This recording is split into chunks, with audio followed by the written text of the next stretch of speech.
Olá, chegamos à nossa penúltima videoaula, a oitava. O tema será o simbolismo e o parnasianismo no Ceará, nesta ordem mesmo, pois aqui o parnasianismo ocorreu após o simbolismo. Esta videoaula está dividida em 4 blocos. No primeiro, traremos uma breve revisão sobre o simbolismo. No segundo bloco, traremos aspectos da vida e da obra de 2 simbolistas cearenses, Lopes Filho e Lívio Barreto. No terceiro bloco, traremos uma breve revisão sobre o parnasianismo. No quarto e último bloco, traremos um pouco da vida e da obra de um parnasiano cearense, Alf Castro. Então, sem mais delongas, vamos à nossa revisão sobre o simbolismo. Então, o simbolismo foi um movimento artístico que surgiu na França no final do século XIX como oposição ao realismo, ao naturalismo e ao positivismo da época. Foi com desdém apelidado de decadentismo, clara alusão a uma suposta decadência dos valores estéticos então vigentes e uma certa afetação que neles deixava a sua marca.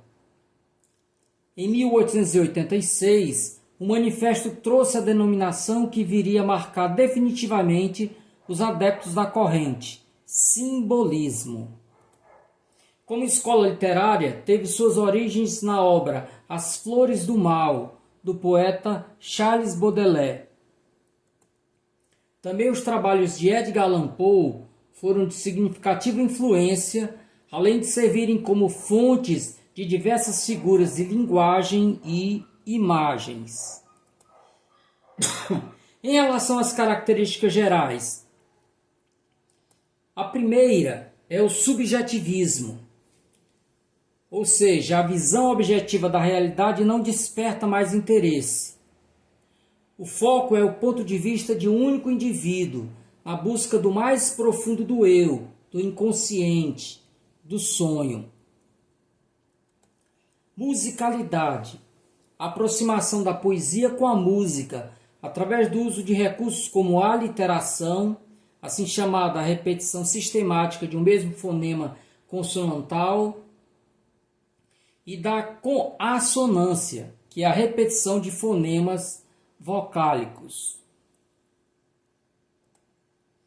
Transcendentalismo e misticismo. A busca do absoluto, evidenciada, por exemplo, pelo uso de iniciais maiúsculas, chamadas maiúsculas alegorizantes. Então, verdade é com V maiúsculo. Por quê? Porque é a verdade absoluta, a verdade ideal, transcendental, o silêncio, o homem, etc. ênfase no imaginário e na fantasia. Então, como negação do realismo, busca-se aqui a fuga do real. Preferência pelo vago, pelo indefinido, pelo impreciso. Daí a recorrência a termos como fumo, quer dizer, fumaça, névoa, sombra, a água também. Cabe lembrar que o símbolo mais evoca do que define, né? Então, simbolismo porque ligado ao símbolo, algo que evoca, né? Não dá a precisão da forma. Obsessão pelo branco. Então você vê nos poemas simbolistas e também na prosa, né? Figuras como espuma, nuvem, etc. A própria fumaça, o luar. Abuso da sinestesia. O que é sinestesia? É a interpenetração dos sentidos, da confusão entre os sentidos. Quando eu digo, por exemplo, cheiro verde, né, eu estou aí ligando o olfato à visão. Então, a presença de expressões como cheiro doce, grito vermelho, etc. Então, encerrando esse primeiro bloco, eu trago aqui os marcos inaugurais e finais do simbolismo no Ceará, sempre lembrando que são marcos de puramente didático, de efeito puramente didático, porque essas obras, né? Então não é porque o simbolismo terminou num dia X que se deixará de fazer, de se produzir obras simbolistas. Não é bem isso, né? Aliás, não é isso.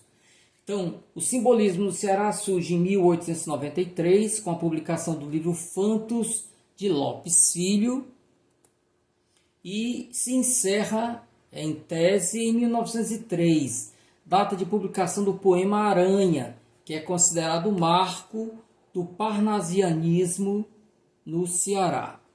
Então, com estas informações, trago mais algo muito importante também, que é essa fala de Sâncio de Azevedo.